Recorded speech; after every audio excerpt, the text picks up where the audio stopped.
Постигнат е консензус само за широка рамка за справување со ценовниот шок од енергетската криза. Лидерите на Европската Унија без конкретен договор за ограничување на цените на гасот продолжуваат да ги испитуваат опциите за одредување горна граница на трошоците. Европската комисија предложи систем за заедничко купување газ и понуди компромис што ќе овозможи механизам за корекција кој би се активирал во исклучителни околности.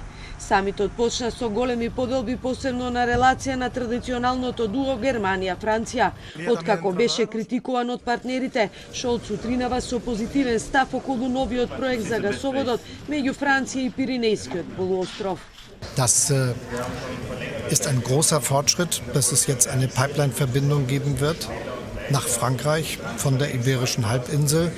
Und ich bin sehr froh, dass die Bemühungen, die nur so viele Jahre erfolglos geblieben sind, jetzt zu einem guten Ergebnis geführt haben. Es gibt eine Pipeline, die von Portugal und Spanien nach Frankreich führt und dann die Verbindung nach Mitteleuropa ermöglichen wird. Und ich bin sehr froh, dass das jetzt endlich gelöst ist.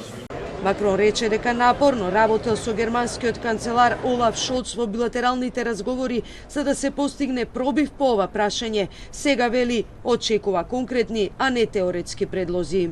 Alors, d'abord, la Commission a fait des premières propositions. Maintenant, ce que nous explicitons, c'est qu'on demande des décisions concrètes et donc la mise en œuvre. Et donc, dans les prochaines semaines, ce qu'on attend, ce ne sont pas des propositions théoriques, mais sur la base des premières propositions faites ces derniers jours par la Commission, d'avancer. Notre premier objectif, c'est la baisse des prix du gaz. Et donc, ce sont les mécanismes de corridor et de plafond qui sont mis sur les prix du gaz qui sont les plus importants pour protéger les ménages et les entreprises dans nos pays.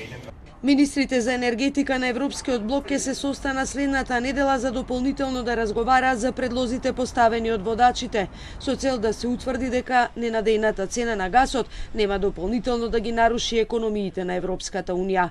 Земјите членки веќе се согласија да ја намалат побарувачката на газ за 15% во текот на зимата. Тие исто така се обврзаа да ги наполнат капацитетите за складирање на газ до најмалку 80%.